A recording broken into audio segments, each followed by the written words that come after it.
uno de los predicadores más históricos y efectivos que tuvo la iglesia adventista y ha tenido la iglesia adventista era el pastor H.M.S. Richards, el fundador del programa La Voz de la Esperanza. Y él escribió un librito de predicación que está, ahora creo que está en español. Alimenta o apacienta mi rebaño, mis corderos. En inglés dice Feed my sheep, alimenta a los corderos. Y él dice varias cosas en ese librito relacionado a la predicación, pero hay dos que me llaman mucho la atención. Yo creo que tengo mucha competencia. Hay personas que todavía están hablando, Por favor, gracias. Lo que pasa es que el cemento transmite las ondas, y si usted habla, se escucha, reverbera por todo el lugar y me distrae. Pero él dice que hay predicadores y predicadoras que parecen gallinas bebiendo agua. ¿Han visto ustedes a gallinas bebiendo agua? Así, leyendo. Para no leer necesitamos prepararnos. Y preparar un sermón de manera que usted no lo tenga que leer va a requerir tiempo. Y hay predicadores, por ejemplo, Spurgeon, él decía que por cada minuto que él predicaba se preparaba una hora. Así que usted quiere ser un predicador laico o predicadora laica seria o serio, hay que dedicarle tiempo. Y número dos, él dice, hay textos en la Biblia que están como levantando las manos diciendo, predícame, predícame, predícame. ¿Han encontrado ustedes esos textos? Y a la hora de la llegada, cuando tú quieres predicar un sermón, no sabes cómo. Bueno, yo les estoy dando estos pasos, es para eso. Usted selecciona el texto y número dos, ahora usted va a observar del texto. Usando el término inductivamente, en otras palabras, reflejando lo que dice el versículo. Ideas claves, incluyendo palabras como verbos. ¿Por qué verbos? Porque los verbos implican acción. Ahora sí, ayúdenme. De este lado, una persona, una hermana, preferiblemente una hermana, ¿qué verbo encontró que era importante en este texto? ¿O qué palabra? Bueno, acá, de este lado. Dar. Muy bien, acá dijo dar y allá dijeron, pero fíjese, exacto, alguien dijo amor. No es amar. Nosotros no queremos un sustantivo, queremos un verbo. ¿Por qué el verbo? Porque usted quiere apelar a la gente a amar. ¿Comprenden? Entonces usted quiere buscar verbos. Y hay a veces adjetivos o ideas que podemos transformar en verbos. Tenemos dar, tenemos amar. ¿Qué otra idea encontraron? Creer. Muchas gracias. El verbo creer. Dar, ya está. Otra. ¿Cuál? La hermana dijo perdición. Sí. En otras palabras, ahí podemos poner perderse o la perdición. Perderse. Muy bien. ¿Qué más encontraron? Vida. ¿Qué vida? ¿Qué tipo de vida? Vida eterna. Vida eterna, fíjese. ¿Qué otra cosa encontraron? Vamos, mira. Vivir. Vamos a poner ahí vida eterna. Vamos a poner vida eterna. El hecho, escuchen hermanos, el hecho que es importante tener verbos no quiere decir que todos tienen que ser verbos. Entonces, en este caso está la vida eterna. ¿Qué otra cosa encontraron? El mundo, ¿qué podríamos hacer? Estamos al hablar de la idea del mundo. Entonces ahora noten que hay ideas tácitas. Y en este caso está hablando del mundo. Y en el mundo está hablando de toda la población, la universalidad, la humanidad. Gracias, nuestra hermanita. Vamos a poner ahí la humanidad también. Mundo, vamos a poner humanidad. ¿Qué otra? Ahora fíjese, la humanidad ahí está en el mundo, la totalidad. Pero hay algo, una palabrita ahí clave, porque de tal. ¿Qué quiere decir la palabra tal? ¿Qué quiere decir? Inmensidad, el valor. Ahora, ¿se fijan ustedes qué fácil es seguir este modelo? Ya usted tiene el texto, es uno de esos textos que dicen, predícame, pero ahora tú no sabes cómo hacerlo.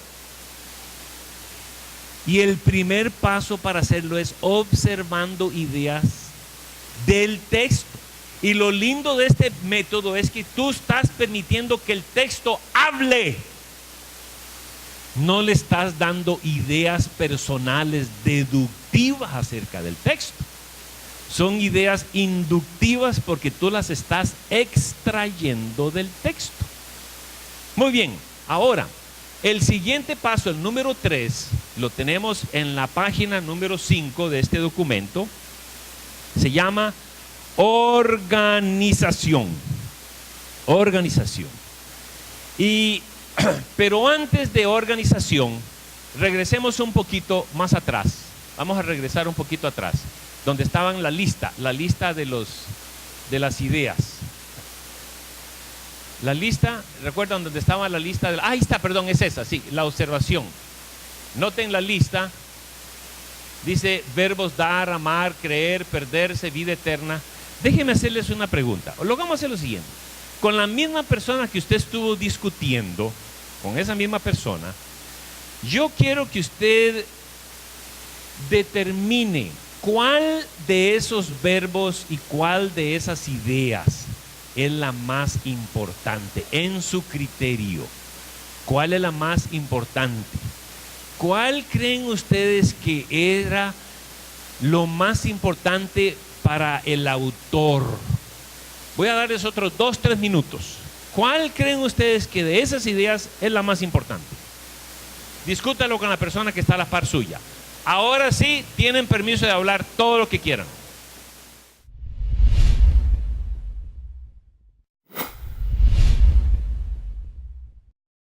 ¿Cuál quiere usted?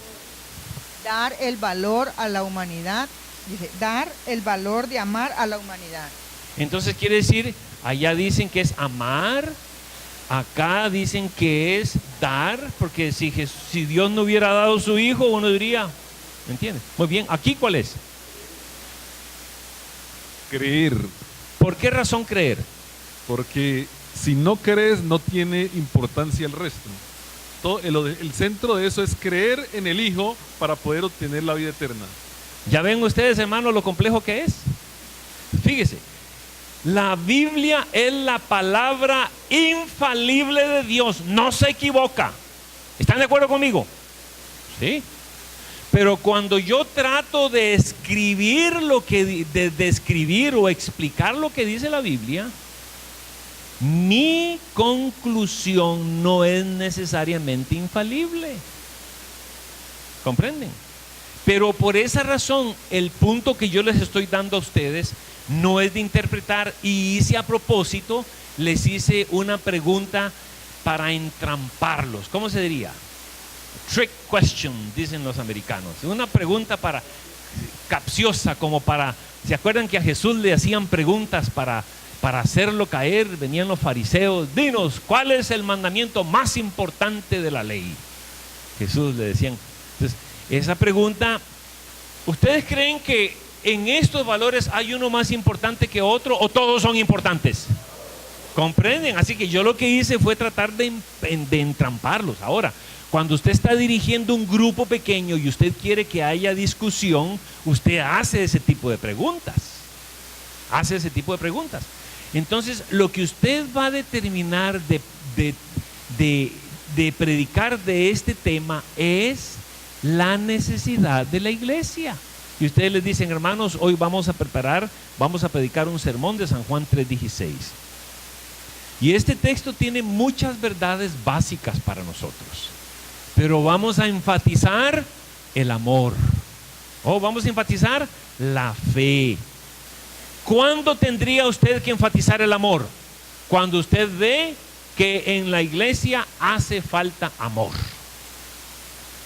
Pero puede ser que sea, como dijo la hermana, dar. Dar. ¿Por qué razón dar? Porque usted ve que en la mayordomía la iglesia está cayendo. Y ustedes saben que el dinero es muy importante porque hay que pagar la electricidad, hay que comprar equipo, hay que tener inarios, etcétera.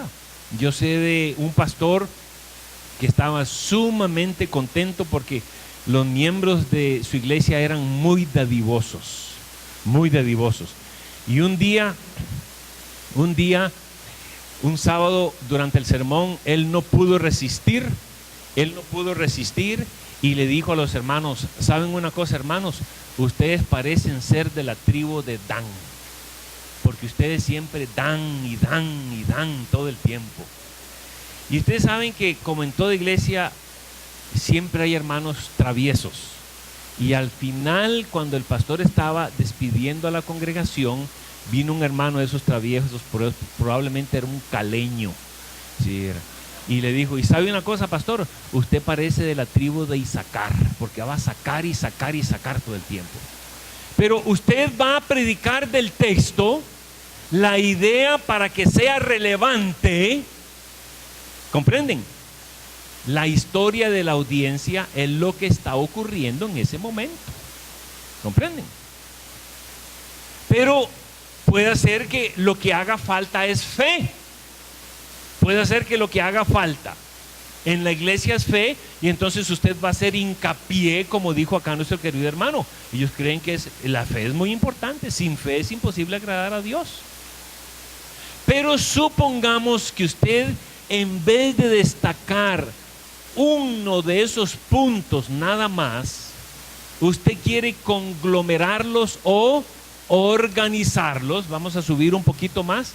Organizarlos en una sombrilla principal. Entonces, por ejemplo, un caso así sería si yo quisiera hacer hincapié en la vida eterna. ¿Creen ustedes que a la gente le interesaría la vida eterna? Si usted, utilizando las ideas de ese texto, quisiera predicar acerca de la vida eterna, tomando en consideración varios de los verbos de las ideas del texto, ¿cómo lo titularía y cuáles serían las 3 ideas principales que destacarías? Ahora yo les voy a dar otros 2-3 minutos. Les voy a dar otros 2-3 minutos y vamos ahora a formar el esqueleto o el bosquejo de un sermón. Ahora sí, 2-3 minutos. ¿Qué título le daría si usted va a hablar de la salvación basado en este texto? ¿Y cuáles serían las ideas principales para la salvación que contribuirían para la salvación basado en ese texto? Muy bien, vamos a hacer una pausa por 2-3 minutos y darle tiempo a ellos para que lo hagan. Hermanos, a ver, un valiente o una valiente de este lado que diga: bueno, este sería el título del sermón y hablaría de estos 2-3 puntos. Parece que no hay de ese lado. A ver, hermana, ¿cuál sería la idea del sermón que usted presentaría? Bueno, yo lo titularía Buscando la vida eterna, y mis 3 puntos básicos serían: el primero, buscando la fuente, Cristo, y el tercero sería viviendo en Cristo. Muy bien, ¿qué les parece? El tema sería, como ella lo presenta, estaría reflejando la verdad bíblica, porque Cristo es el camino, la verdad de la vida. Y el texto habla del Hijo. Esa sería una buena forma de presentarlo. Buscando el camino buscando la salvación, buscando la vida eterna. ¿Qué otra idea? ¿Habría otra? A ver, hermanita, ¿cómo lo presentaría usted? Con solo creer. Entonces diríamos amar, dar y creer. Ella dice lo siguiente. En este caso sería la clave de la vida eterna: amar, dar y creer. ¿Qué les parecería a ustedes? O le podríamos titular 3 pasos para la vida eterna. ¿Cuáles serían? Amar, dar y creer. Porque la vida eterna está basada en el amor de Dios, en la dadivosidad de Dios y en la fe que nosotros tenemos que ejercer para aquel que murió por nosotros. ¿Comprenden? Eso es. Y entonces en este caso usted está reflejando exactamente lo que dice el texto. Tú estás siendo netamente bíblico. Siguiente punto va a ser el número 4. Esa es la organización. El número 4 es investigación. Suponiendo que nosotros vamos a seguir el modelo de nuestra querida hermanita, ¿cómo se llama? Elizabeth Soriano. Hermana Soriano, usted debiera ser profesor de predicación, profesora de predicación, ¿eh? Entonces, siguiendo las ideas de nuestra querida hermana, de amar, dar y creer, usted tiene que, ¿en qué orden los presentarías? Puede ser en el mismo orden que está en el versículo bíblico, pero puede ser en otro orden que tú creas más apropiado. Y tú no quieres ser dogmático diciendo, tiene que ser así como yo lo digo. No, hermanos, miren, el Señor, acá la salvación son 3 puntos. No los estamos presentando en un orden específico. Pero como las ideas son amar, dar y creer, entonces ahora nosotros tenemos que investigar acerca de esos 3 temas. Y ahí tú puedes conseguir citas de la hermana Juair acerca de la fe, de la dadivosidad y del amor.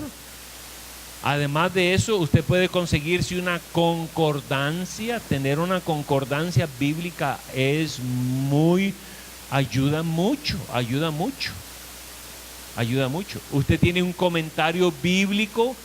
Comentario bíblico, hay que ser cuidadosos porque a veces los comentarios dan otras ideas.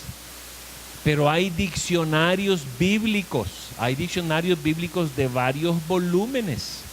La ventaja de los diccionarios es que en los diccionarios generalmente no dan interpretaciones. Te dan el verbo amar y te dicen cómo se utilizaba en el Antiguo Testamento, en el Nuevo Testamento, etc. Eso es lo que hace. Y finalmente, noten, tenemos número 5, la aplicación. La aplicación. Si yo, por ejemplo, vamos a destacar lo que dice nuestra querida hermana. Si yo voy a hablar acerca del amor durante el sermón, yo les puedo hacer a ustedes esta pregunta de aplicación. Si usted tuviera, y se la voy a hacer a ustedes, si usted tuviera que medir la calidad de amor en su iglesia, sea esta o a otra iglesia donde usted vaya, y la tuviera que dar una calificación del 1 al 10, ¿cuántos de ustedes le darían un 10? Perfecto, un amor perfecto. ¿Cuántos le darían un 9? Mire, les estoy haciendo la pregunta. ¿Cuántos le darían un 9? ¿Cuántos le darían de 7 al 8? Una persona. Ahora comprenden. Porque el sermón es más que la expresión o la explicación teórica de la Biblia. El sermón debe conducir a acción, a una aplicación. Entonces, durante el sermón, en la investigación, tú vas a ver algunas de las formas como nosotros podemos expresar el amor entre los hermanos en el hogar y en la comunidad. Y al final haces un llamamiento. ¿Cuántos se proponen en esta mañana que durante esta semana vamos a practicar el amor en nuestro hogar, en nuestra familia, en nuestra comunidad? El sermón debe aplicarse. Es más que transportar teóricamente, históricamente a las mentes de las personas a un evento que ocurrió en el pasado. La predicación es tomar estos principios bíblicos que encontramos en la Biblia y aplicarlos a nuestra vida hoy, empezando con el predicador. Por eso el sermón debe tener la historia del predicador, pero debe tener la historia de la audiencia también y la historia de la Biblia. Y el último punto, el número sexto, que lo encontramos en la página 5, es la proclamación. ¿Cómo presentar el Evangelio? ¿Cómo vamos a presentar el Evangelio? Entonces yo les voy a dar algunas ideas en breve acerca de cómo hacerlo. Cada sermón es presentado en contexto. Y hay lugares en que se espera que el predicador sea más ferviente, apasionado, que hable, que aumente la voz, que grite, que les diga, que los regañe, que los reprenda. Fariseos insensatos, ciegos, guías de ciegos, que os sentáis en las primeras bancas de la sinagoga, mas vuestro corazón está lejos de mí. Hipócritas, que no sois ni fríos ni calientes, por lo tanto os vomitaré de mi boca. Y hay gente que le gusta ese estilo, especie de masoquistas espirituales que quieren que les dé fuerte y entre más fuerte. Pero en otros lugares no va a encajar ese tipo de sermón. Y a veces nosotros los predicadores tendemos a ser más sinceros que diplomáticos. Y esos predicadores dicen, tenemos que predicar los testimonios directos, así dicen. Y citan a Jesús, porque Jesús les dijo, generación de víboras. Y les predicó eso que les dije yo, que se encuentra en Mateo 23, creo que es. Mateo 23, Jesús, son palabras de Jesús. Hipócritas, fariseos, insensatos. Pero lo que ustedes no saben es que antes de que Jesús dijera esas palabras, número uno, cuando las dijo, dice la hermana White, las dijo con lágrimas en los ojos después de haber agotado todo lo demás. Así que les voy a dar unas ideas de la proclamación, cómo proclamar la verdad. Pero ahora les voy a dar un ejercicio más, porque estamos avanzando muy bien, pastor, estamos avanzando bastante bien. Esto se está grabando para personas de otros sitios que yo no voy a poder estar en todos los sitios para que esas personas reciban. Esto lo van a recibir en un CD. Va a ser CD o DVD, en un CD entonces. Sería un CD que ustedes lo van a poder conseguir. Bueno, si es en CD, ¿por qué lo están? Un DVD, sí, porque yo me bañé esta mañana y me puse corbata porque iba a ser firmado. Si no, no me hubiera hecho nada de eso, no hubiera pasado por todo ese jaleo. Entonces, ahora hermanos, este es el ejercicio. Miqueas, busquen Miqueas. Recuerdan Joel, Amós, Abdías, Jonás, Miqueas, Nahum. Y recuerdan que yo les dije que el primer paso sería la selección del texto. Eso se hace con oración y hay textos que dicen predícame, predícame. Uno de esos textos que dice predícame, predícame se encuentra en Miqueas 6, el versículo 8. Miqueas 6, 8. Yo creo que de cualquier texto bíblico y aún de esos que hablan de genealogías podemos predicar siguiendo este modelo. Pero hay textos que son más fáciles de predicar. ¿Cuáles son? Son los textos que tienen más verbos, más adjetivos, que tienen más ideas. Y no tiene que ser solo un versículo, pueden ser varios versículos. Yo estoy utilizando unos nada más que tengan solamente un versículo. Entonces, Miqueas capítulo 6, versículo 8, dice, oh hombre, Él te ha declarado qué es lo bueno. ¿Y qué pide de ti Jehová? Solamente hacer juicio, amar misericordia y humillarte para andar con tu Dios. Entonces yo les voy a dar a ustedes 2 o 3 minutos para que ahora cada uno de ustedes, solito y solita, como decía mi hijita. ¿Y cómo hiciste eso? Decía la Jenny vos solita, así decía. Mi nieto dice I did it by myself. Va a cumplir 3 años ahora. Lo hice solo, por mí mismo. Él habla, son bilingües, los hijos míos hablan los 2 idiomas muy bien.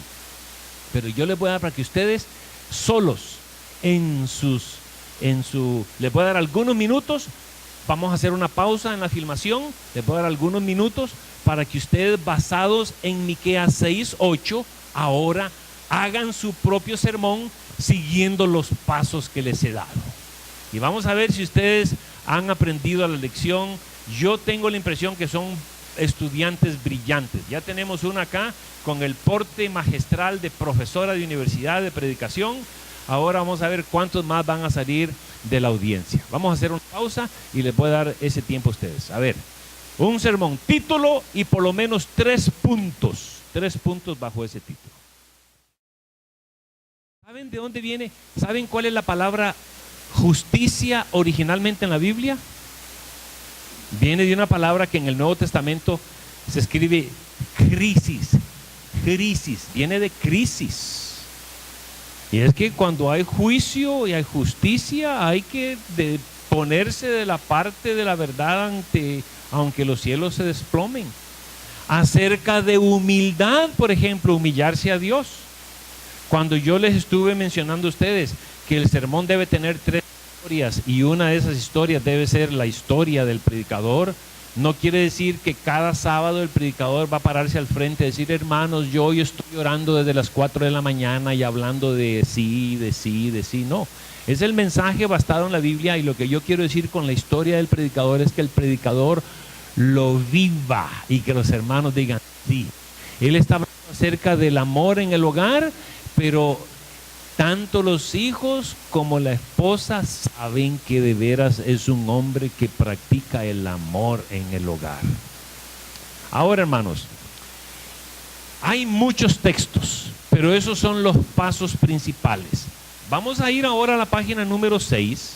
La página número 6. Quiero indicarles que hay sermones. Usted puede conseguir sermones, hay uniones y asociaciones que les envían sermones. Parece que la batería de nuestro micrófono se está acabando, pero el otro micrófono está por acá.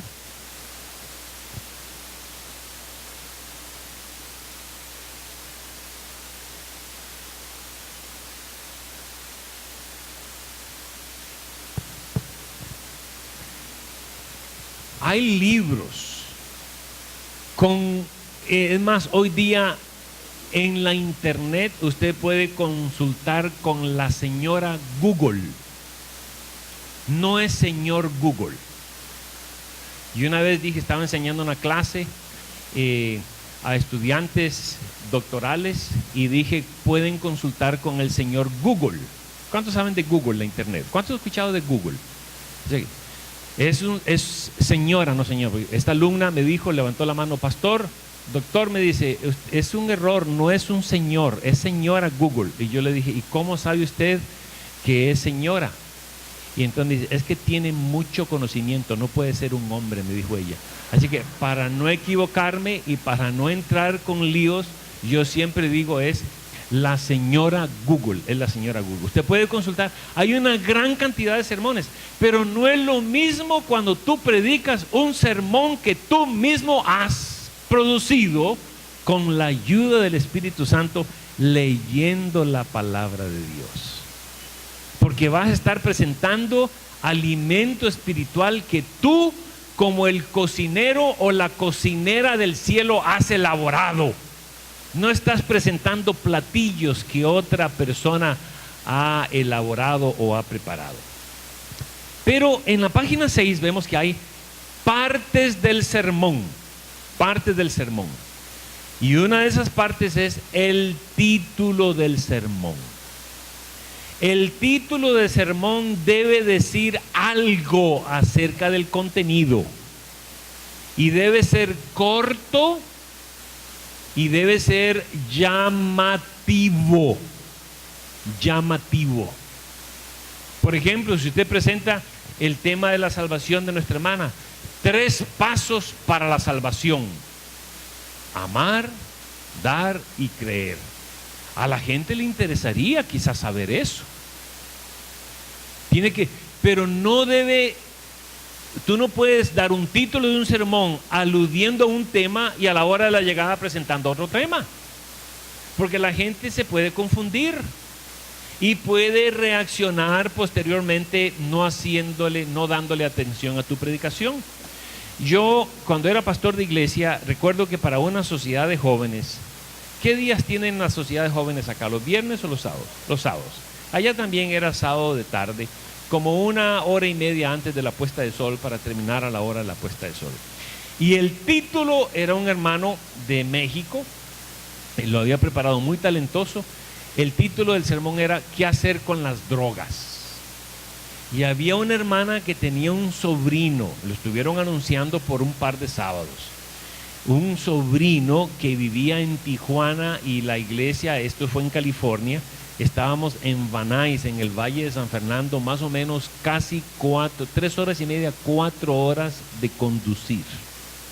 Y la tía insistió tanto para que su sobrino viniera que el sobrino manejó 3 horas y media, 4 horas para escuchar la sociedad de jóvenes. Y no era de las drogas, era acerca de las deudas. Porque en México a las deudas les dicen en lenguaje regional, le dicen drogas. Oh, está endrogado hasta la cabeza, quiere decir que está endeudado. Y ese chico estaba tan furioso, estaba tan enojado y vino y me reclamó a mí. ¿Cómo es posible? Yo manejé 4 horas para venir acá y para escuchar de las drogas y hablaron de otra cosa.